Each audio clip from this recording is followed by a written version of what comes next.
Assalamualaikum warahmatullahi wabarakatuh. Hai, perkenalkan nama aku Nugrasyarul Ramadan, dan pada kesempatan kali ini saya akan memaparkan beberapa latihan soal mengenai konversi suatu nilai dalam bahasa pemrograman Java. Dan ya udah, tanpa basa-basi, mari kita langsung sambung saja ke latihan soal yang pertama. Oh ya, by the way, video ini akan didedikasikan lebih untuk mata kuliah pemrograman berorientasi objek PTW NIMku 2022-220559 di kelas TI 402. Oke, kita lanjut lagi ke latihan soal yang pertama. Untuk latihan soal yang pertama, di sini ada 3 soal, yang paling atas itu nggak dianggap. Kita masuk saja langsung ke soal pertama, yaitu deklarasi dan inisialisasi variabel bertipe data byte dengan nilai 128. Oke, mari kita langsung masuk saja ke aplikasi NetBeans-nya. Di casting nomor 1, soal 1, seperti yang sudah dikatakan oleh soal, mendeklarasikan dan menginisialisasi variabel dengan tipe data byte. Di sini variabel yang saya gunakan adalah num1, kepanjangan dari number one, ya, dengan nilai 128. Dan ketika kita menjalankan program ini, yang terjadi adalah ya agak lama dikit, gak ngaruh.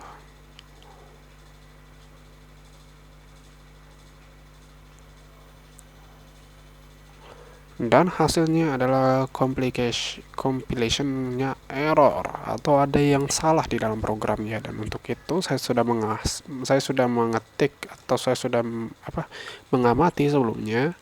Nah, untuk soal casting 1, soal nomor 1, dalam kasus ini tipe data byte berada pada rentang nilai dari -128 hingga 127. Rentang nilai yang valid yang bisa diterima oleh data byte. Nah, dalam program ini, rentang nilai yang dideklarasikan melebihi rentang nilai dari variabel atau data byte tersebut, sehingga menghasilkan output yang salah dan tidak bisa diproses oleh programnya. Ya, dikarenakan nilainya sudah overload, sudah nggak bisa menerima nilainya. Oke, itu yang untuk soal pertama.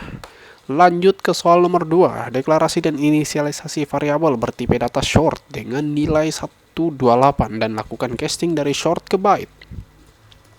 Untuk itu saya juga sudah melakukan coding untuk soal nomor 2-nya. Di sini saya sudah mendeklarasikan dan menginisialisasi variabel bertipe data short dengan nilai 128. Nah, dan akan di casting ke byte. Masih sama variabelnya dengan number one, dan langsung saja kita jalankan programnya. Ya, memang sedikit lama. Dan udah jalan. Nah, nilai byte setelah di casting adalah -128. Loh, kenapa 128 tuh? Nah, untuk itu saya juga telah melakukan pengamatan sebelumnya dan ada di lembaran bawahnya.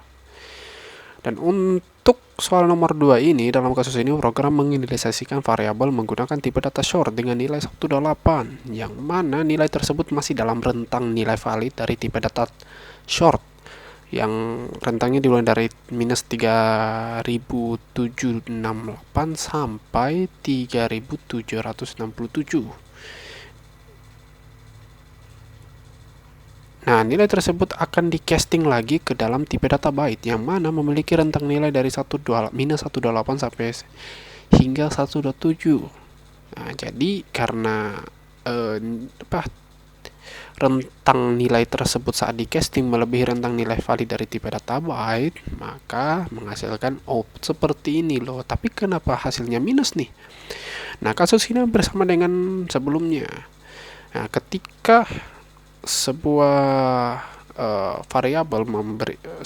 ketika sebuah tipe data dalam suatu variabel diberikan nilai yang lebih tinggi daripada nilai yang valid yang bisa diterima oleh tipe data tersebut, maka akan terjadi overflow atau meluap. Nah, dalam overflow, nilai yang melebihi batas akan dibungkus kembali ke nilai terendah. Jadi ada wrapping, atau yang biasa disebut looping lah kemarin. Jadi ya yang dari 127 itu nilai yang akan ditampilkan karena sudah melebihi batas, maka akan dikembalikan ke nilai yang awal, yaitu minus 128. Maka dari itu ketika nilainya di casting dari 128 itu, ketika dikonversikan ke byte itu akan kembali lagi ke nilai yang awal, yaitu 128, karena terjadi wrapping di dalamnya gitu. Oke, kita masuk lanjut lagi ke soal nomor 3. Deklarasikan dan inisialisasi variabel bertipe data byte dengan nilai 127. Oke. Nah, lalu tambahkan satu variabel ini, lalu tambahkan satu ke variabel lalu dicetak. Tambahkan satu lagi ke variabel ini lagi lalu dicetak dan amati hasilnya. Berarti di sini ada penambahan. Jadi akan terjadi proses perhitungan pertambahan. Jadi 127 akan ditambahkan 1 dan hasil dari proses perhitungan tersebut akan ditambahkan lagi 1, yang harusnya akan menghasilkan nilai 129. Dan untuk itu saya sudah mengkodingnya juga sebelumnya, dan ketika dijalankan. Oke, sambil menunggu di sini saya menggunakan variabel yang sama, yaitu number 1 dengan nilai 127, lalu ditambahkan lagi.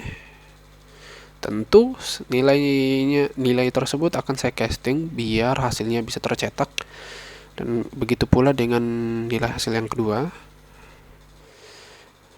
Nilai hasil kedua yang ini, dari hasil yang ini ditambahkan lagi ke sini, dan saya casting lagi biar hasilnya bisa tercetak, karena jika tidak saya casting maka hasilnya tidak akan tercetak di layar. Oke, nilai awal adalah 127 dan nilai byte setelah penambahan pertama adalah minus 128. Sama seperti sebelumnya, terjadi overflow karena ketika ditambahkan nilai tipe data yang akan muncul itu tetap berasal dari byte, yang mana byte itu rentang nilainya dari minus 128 sampai 127. Sedangkan hasil penambahan yang pertama itu menghasilkan nilai 128, maka mau tidak mau akan terjadi wrapping lagi dan kembali ke nilai awal, nilai yang valid. Dan ketika dilakukan penambahan dari hasil penambahan tersebut, maka akan tetap lanjut ke rentang nilai selanjutnya yang valid. Jadi dari 128 ketika ditambah lagi maka menjadi 127. Sebenarnya ini juga salah satu aturan perhitungan dalam matematika. Ketika sebuah nilai yang minus itu ditambahkan nilai yang plus, maka akan mengurangi hasil dari nilai minusnya tersebut. Seperti itu. Oke, itulah tadi dari latihan soal yang pertama. Selanjutnya akan dilanjut ke soal latihan yang kedua. Oke, kita masuk lagi ke latihan soal nomor 2, dan latihan soal ini masih berhubungan erat dengan konversi eksplisit, yaitu casting. Oke, mari kita lihat soalnya. Nah, latihan soal yang kedua yaitu buat proyek baru dengan nama casting02java. Proyek download casting02java di link tersebut, lalu amati dan perbaiki kesalahan yang ada pada casting 2 menggunakan pengetahuan kalian mengenai jenis data, promosi, dan casting. Untuk itu saya sudah mendownload filenya, sekaligus saya sudah mengcopy masuk perintah yang error tersebut ke dalam NetBeans. Seperti yang kita lihat, errornya ini terdapat pada baris ke-9 dan baris ke-24. Untuk baris ke-29 di sini sebenarnya tidak ada yang salah ya.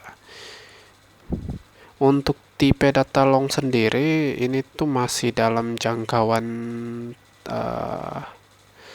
ini tuh sebenarnya sudah lewat dari jangkauan data yang bisa diterima oleh tipe data long. Maka ketika program memproses perintah ini, maka nilai yang ada di sini akan otomatis konversi ke integer. Karena nilai integer itu setahu saya masih mencakup dari nilai yang besar ini. Nah, Maka agar nilai ini masih bisa diterima oleh tipe data long, maka akan ditambahkan inisialisasi untuk menginisialisasi data yang ada pada variabel current word probe itu tetap dalam nilai tipe data atau rentang nilai valid dari tipe data long dengan cara memberikan inisialisasi L di akhirnya. Dan masalah pun terpecahkan. Masuk ke baris 24.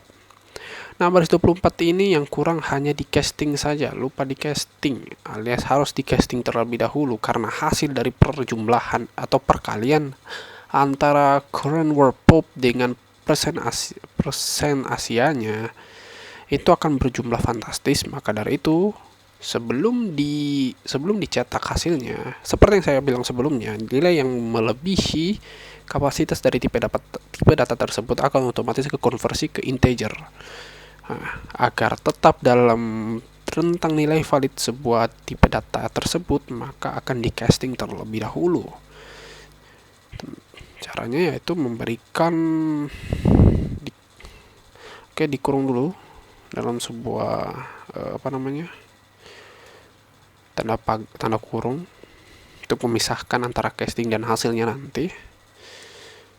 Karena di dalam sini terjadi proses perkalian ya, proses perhitungan di dalam. Lalu menambahkan satu kurungan lagi untuk castingnya, dan masalah pun terpecahkan. Ketika kita menjalankan programnya, maka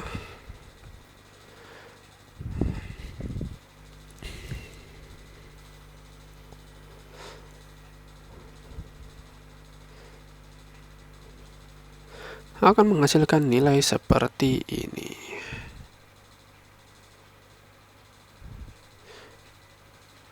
Oh ya, ini sebenarnya terpisah ya, cuman mungkin karena dari sananya nggak dikasih spasi ataupun nggak dipisah, maka tersambung gini. Dan hasilnya seperti ini, 420 juta kayaknya. Oke. Dan masalah pun terpecahkan. Untuk pengamatan yang lebih jelas, untuk pengamatan yang lebih lengkap, saya sudah mencatatnya juga di Word. Nah, error dalam program ini berkaitan dengan aturan penggunaan tipe data dalam bahasa pemrograman Java dan konversi nilai tipe data tersebut. Untuk baris yang awal, seperti yang saya bilang tadi, akan dianggap sebagai tipe data integer secara default dalam Java karena bilangan bulat literal yang besar seperti 7 miliar akan dikonversikan, akan dianggap sebagai tipe data integer secara default dalam Java. Namun karena nilai 7 miliar ini melebihi rentang nilai yang dapat ditampung oleh tipe data integer, maka diperlukan tanda L di belakang tersebut untuk menandakan bahwa nilai ini adalah tipe data long. Nah, pada baris yang kedua, error yang kedua, untuk perintah ini harus di-casting terlebih dahulu agar bisa menampilkan nilai yang valid. Mengapa seperti itu? Secara default, nilai yang akan dihasilkan dalam proses perhitungan ini akan dianggap sebagai tipe data double, bukan long. Hal ini disebabkan oleh aturan konversi tipe data di Java, di mana operasi antara long dan double akan menghasilkan nilai bertipe data double dan bukan long. Ketika melakukan perkalian antara long dan double, Java akan melakukan konversi tipe data secara otomatis agar operasi perkalian dapat dilakukan. Namun hasilnya akan berupa double dan bukan long. Mengapa seperti itu? Karena nilai double